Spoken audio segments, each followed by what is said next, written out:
With Mikael Granlund as the San Jose Sharks' best trade deadline asset, look at 6 potential destinations for the center.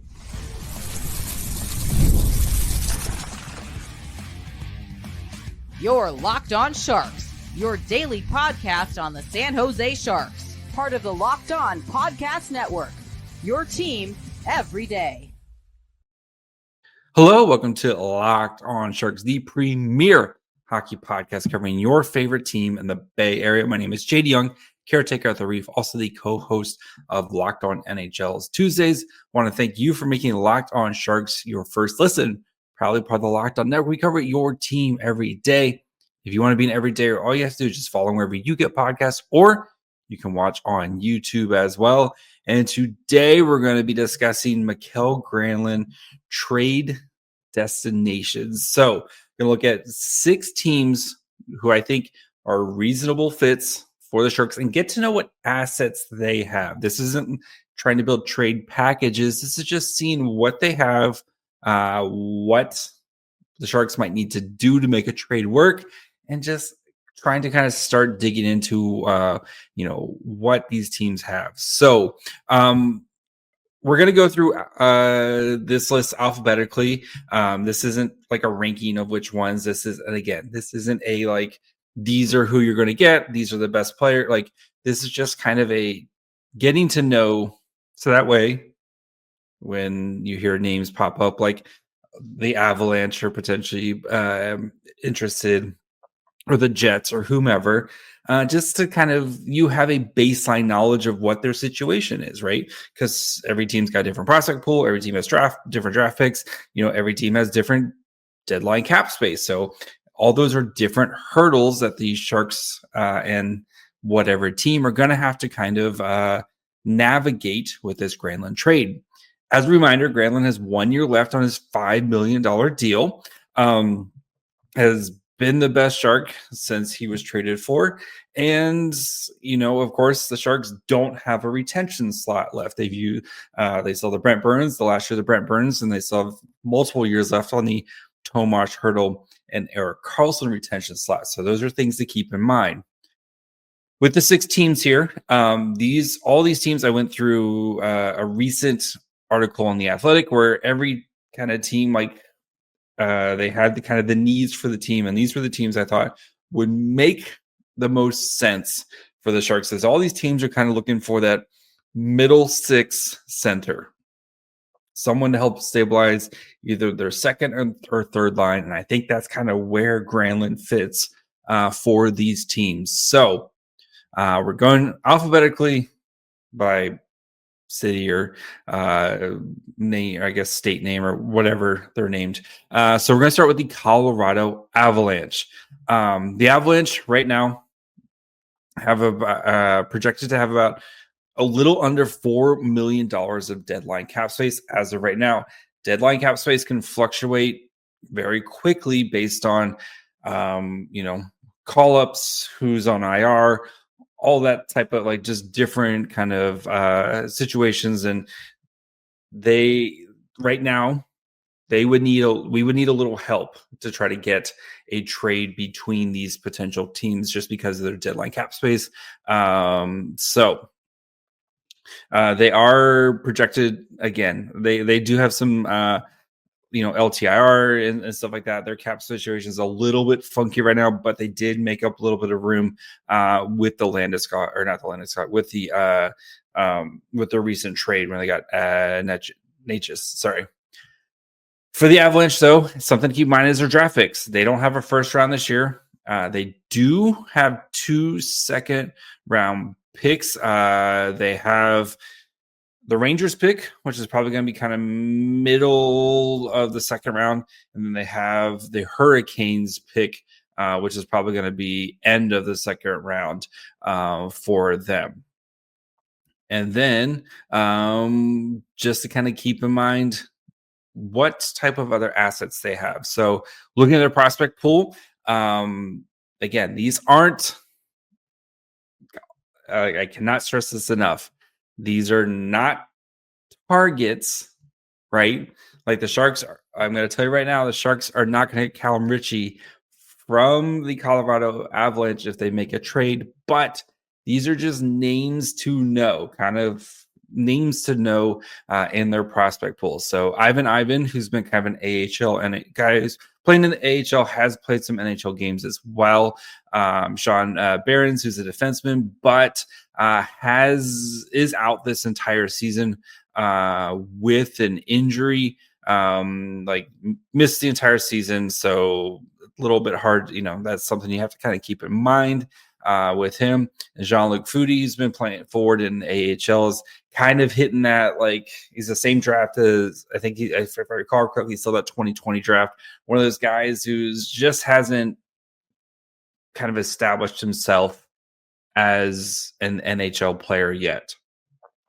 Elsewhere, Cam Ritchie, who they picked in the first round, that's not happening. Mikhail Gulyev, another first round pick. Who was he, first round pick or second round? Anyway, defenseman over in Russia, smaller guy, but absolutely ecstatic.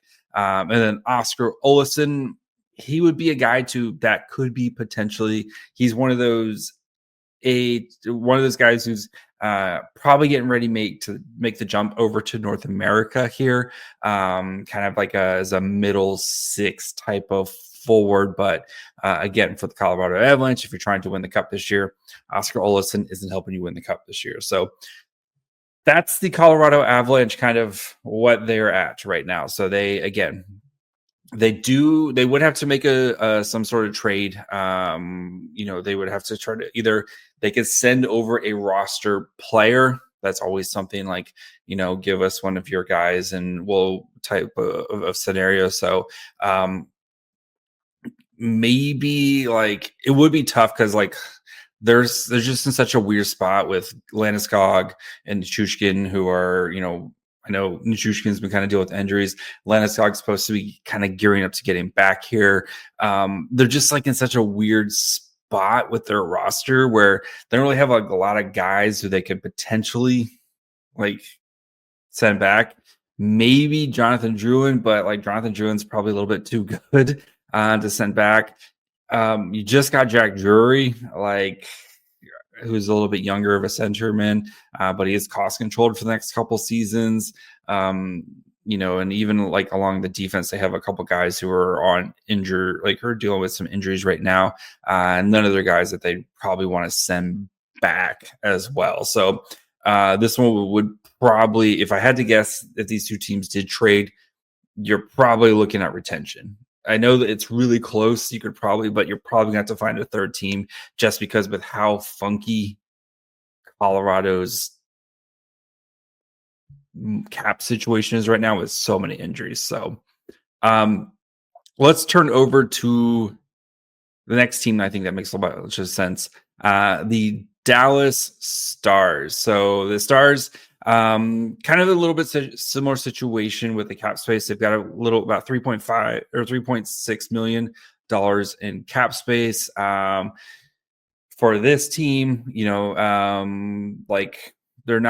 nothing's really kind of killing them right now with, like, injuries. I know they have Sagan, who is out right now and is probably done for the year with a hip injury, who is on IR. And if they needed to, he is on regular IR. They could move him to LTIR to give themselves a little bit more cap freedom this year if they don't think he's going to be back. And of course, you could always do the Vegas thing where he just shows up for the beginning of the playoffs. So that is something that they could potentially do there to make it work, at least when it comes to cap space.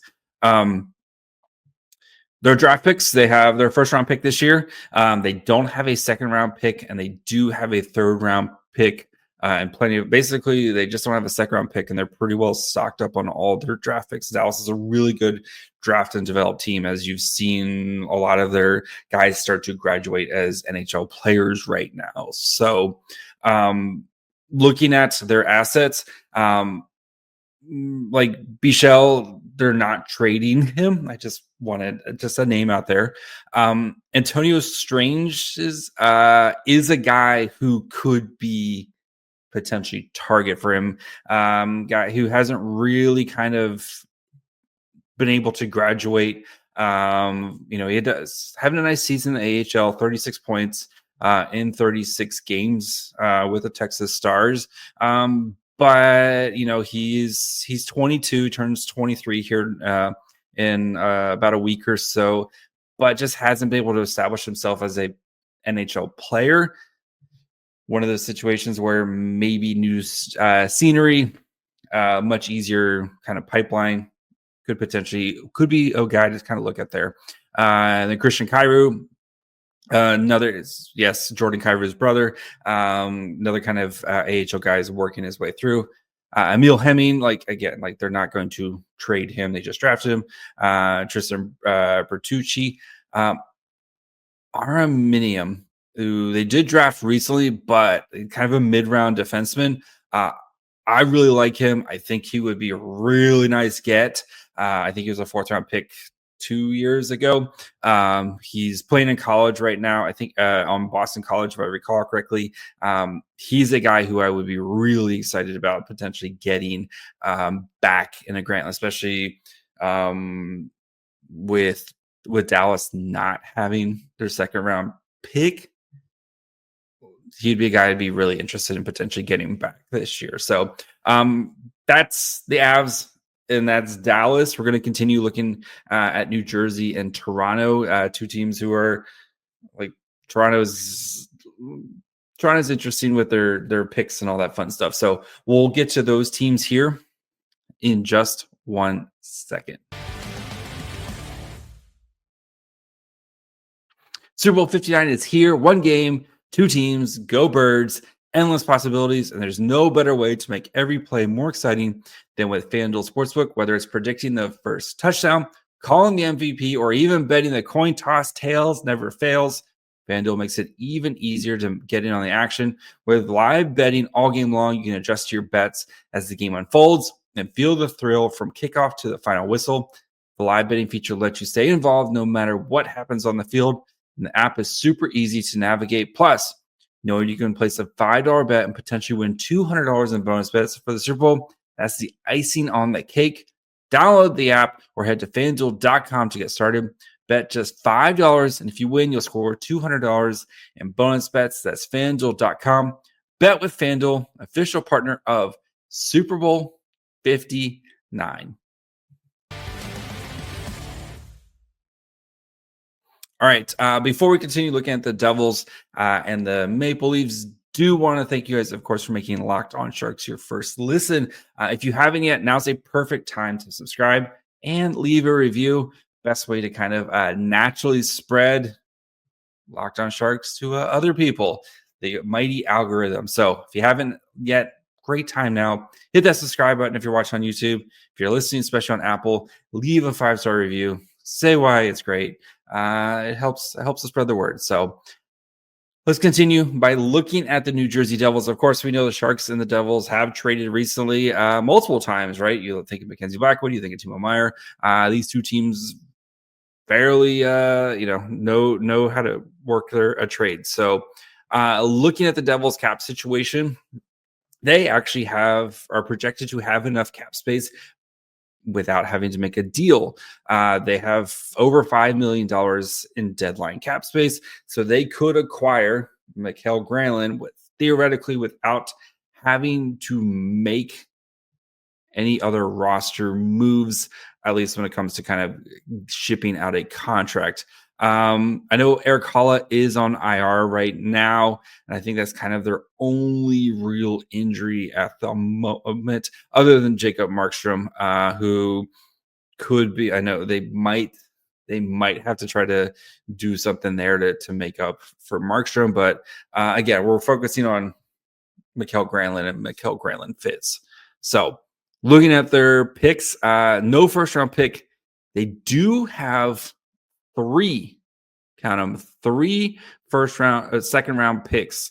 They have their own, they have the Jets, and they have the Oilers. So all those picks are going to be kind of late second-round picks. Still, second-round pick is a second-round pick. You're probably, looking at top 60-ish most likely for one of those picks. I maybe again, worst is 64, but you're looking at a top 60 pick, most likely for if you were to get any of those picks there. So they do have a third, they do have a fourth, and then they're pretty well stocked on picks the next couple of seasons, which is good for them if, they want to be aggressive and continue to add, because their young core is kind of reaching its prime and starting to contend, as we've seen with this team. I know they're a bit of a slide lately, but this team has still been a very good team. So for their assets, again, I don't think they're getting these guys. I cannot stress that enough, but I just want to give you some names of kind of their top names here. So, of course, Simon Nemec, who we talked about recently. If you could pull off a Granlund for Nemec thing, Mike Greer just built the statue, but I don't think that's going to happen. I spent a whole episode talking about Nemec and why I don't think it's going to happen. Tobias Villian and Nolan Foote, both two AHL guys to potentially keep an eye on, especially with Mike Greer kind of likes those AHL guys who are kind of about ready to make an impact in the NHL, like a Jack Thompson. Anton Vasilyev, who they just drafted in the first round last year. Like, they're not getting him, of course. Arsen Gritsyak over in Russia, and Lenny Hamanio, who I believe is playing over in Finland right now. Playing over in Finland in the Liga. Our good boy Lenny, right winger, 36 points in 43 games in the Liga. And then Gritsjuk, a right winger playing with St. Petersburg, 37 points in 44 games. So those guys are probably getting ready to come over to North America here soon and probably spend a year or so in the AHL before making an impact. But those are two names. If you're looking for guys who could be ready to make an impact sooner rather than later, those are two guys that you could potentially focus on. Again, I'm not saying the Sharks are getting these. These are just guys to potentially focus on. So for the Toronto Maple Leafs, so projected deadline cap space of $2 million. They are the team that it's going to probably take the most finagling to work a deal because of their cap situation, right? They currently have several guys on IR, including LTIR guys. I know John Tavares is on IR. Kelly Yarncroc is on LTIR. Connor Dewar on IR right now. Max Pacioretty is on IR. Yanni Hakanpää, LTR, Anthony Stolarz. Like, they're, I think them and the Sharks are like the two teams that are like most people on IR at the moment. So there would definitely have to be some cap shenanigans to get something, but they do have a lot of they're very much top heavy contracts. There's like no middle class on the Leafs basically with their contracts, right? You have four guys who are making over $10 million, especially in the forward group. And then your fifth most guy is Max Domi at 3.75. So there's like no middle class. It's like the upper crust and then everything else. So there's a couple of contracts that you would, maybe look at taking, like Bobby McCann, who's 2 years at $1.3 million. Connor Dewar's at like 1.1. And, he's also cost controlled. That's something that I know that they're probably very focused on. And there's a couple defensemen here, but you're probably looking at like one of those type of players. I don't want Ryan Reeves. I don't know what Ryan Reeves does anymore, but one of those type of guys, if you had to take a contract back to help at least kind of balance the books here a little bit. But most likely you're probably going to have to find a retention partner for a Maple Leafs trade. So looking at their draft picks, they have a second round pick and a third round pick this year, and then no fourth round pick and no first round pick. And the second round pick is actually the Panthers' second round pick. So And then the third round pick is actually the Oilers' third round pick. So they don't even have their own picks, which again, those teams all the picks are kind of about the same in that range. So for their prospects, in the AHL, Fraser Mitten, Topi Nemela, and Noah Chadwick are kind of the names to know. Nemela is a guy who would be interesting, but he's really kind of taking a step back. I made a point to try to watch him this weekend with the Marlies in town. And it's just kind of another one of those same type of guy, kind of in the same Jack Thompson, Shakir Mukhamadullin, all kind of around the same spot, and hasn't really been able to make that push to the NHL, and has kind of taken a step back in the AHL this year. So other prospects, Easton Cowan, who they would, if they're trading him, it's for a big piece. Ben Danford, who they just drafted in the first round this past year, and then Nikita Grabonik as well. So their prospect pool, they do have some guys that would be interesting, but it feels like they have either guys that they really, really love, like Easton Cowan. Even Chadwick's having a really nice season in the WHL. He's a WHL guy, not an AHL guy. My bad on there. But it doesn't feel like, it feels like you might be able to get the pick, to be honest, if I was probably where I would focus. So we're going to continue here. Look at the Washington Capitals, who have a ridiculous pipeline. It's kind of crazy how good their pipeline is. And then we'll look at the Winnipeg Jets. Again, two teams who trying to potentially upgrade that middle six center position. So we'll get to that here in just 1 second. If you're trying to get to the tank, maybe go see Warriors game, or spring training is right around the corner, you need to check out Game Time. Game Time has a new feature called Game Time Picks that makes getting tickets for events even easier. It filters out the fluff to show you only incredible deals on great seats, so you don't have to waste time searching through thousands of tickets. Use Game Time myself to go get tickets to the tank to see the Sharks play the Flames. Askarov was great. The rest of the team, not so much. But we had a great time. Sat 10 rows behind Askarov, and Game Time made it super easy to find tickets that we wanted. We knew where we wanted to sit. They made it easy. 2 taps, tickets straight to my phone. Never take the guesswork out of buying tickets with Game Time. Download the Game Time app, create an account, and use code LOCKEDONNHL for $20 off your first purchase.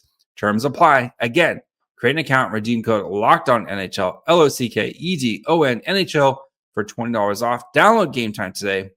Last minute tickets, lowest price guaranteed. All right, before we finish up, do of course want to thank you for making Locked On Sharks your first listen. For your second listen, go check out one of the other shows here. You've got Locked On Fantasy Hockey, Locked On NHL, where every day it's a new set of hosts talking about the biggest stories. I'm on it every Tuesday with Seth.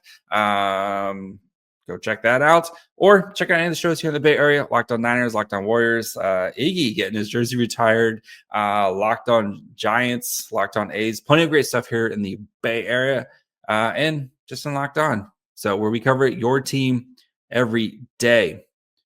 All right, last 2 teams I think make sense.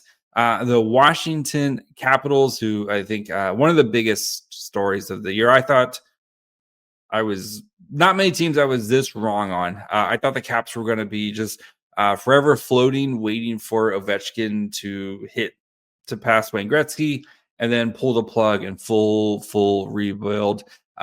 This team is really good this year. And I think trying to get Ovechkin another Stanley Cup, not that, that's going to be fun to watch. So where they're at right now, deadline cap space, $3.65 million in cap space heading into projected at least right now. So team where you're probably going to have to kind of make a little bit of moves here and there. They have Backstrom, who's on LTIR, never going to be seen again. TJ Oshie, who's on LTIR. Sonny Milano also on LTR right now for them. So you could be looking at potentially getting back like a contract like Lars Eller, who's last year of his deal at 2.45. So that would kind of basically eat half of the Granlund contract. And he is an upgrade, I would say, over like Granlund's an upgrade over him. You could be looking at doing something like that. If you wanted to take back TJ Oshie's LTIR, like if he, it's weird. It's like, I know, like, it's hard not to picture Oshie playing there. But anyway, I'm not sure what his injury is, if he's going to be getting back, like what his situation is. So, or looking at the defense, like, not really, like all the guys they have on defense are kind of signed for a couple years. I wouldn't really, and the only guy who isn't, that would, like, Jacob Chikrin, who's been awesome for them this year. So yeah, you're probably looking like Lars Eller, I think would make the most sense to potentially get back if you wanted to just swap, kind of contract swap there to help eat the cost of Granlund without having to bring in a third party retention. For their draft picks, they have a first round pick this year. They have 2 second round picks. Boston's, which is probably going to be like 45 to 50. Like, I would be really interested in that pick, maybe like 50 to 55, but still, like, that's a pick I'd be really interested in. They do have their own as well. They have Carolina's third round pick, not their own, which is probably going to be near the end of the third round. So those are kind of where they're at with their picks. For their draft, their prospect pool, it's pretty good, especially guys who are not quite AHL guys, but Ivan Miroshnichenko, sorry. Russian names are brutal. Vincent Aura and Clay Stevenson, names kind of to look at there for them.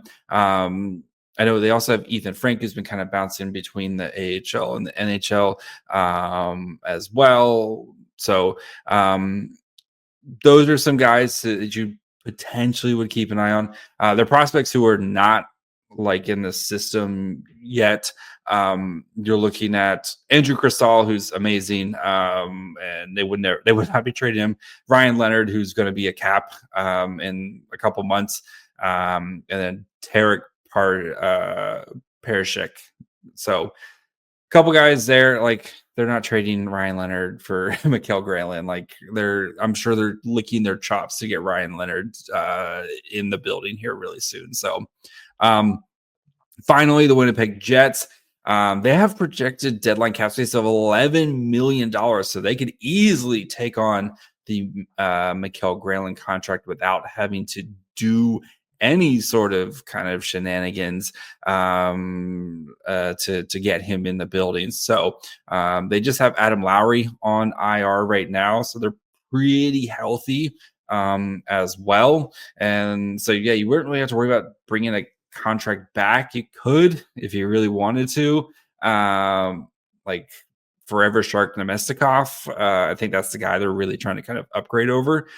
But yeah, those are like, they could just bring on the contract. So looking at their kind of draft capital, they have a first round pick this year. They don't have their second round pick. They have a third round pick, and they don't have a fourth round pick. And then next year they're at first. They do have their first, second, and third round picks as well.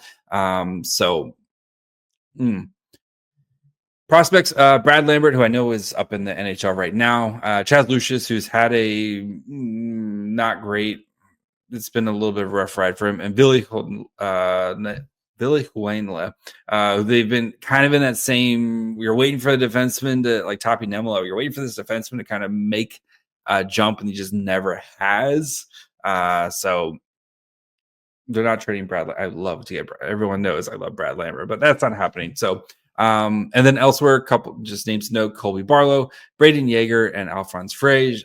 Frage they just drafted this year. And Yeager they got where they had to make the old swaparoo there with Rutger McGroarty. So those are, again, I cannot stress this enough.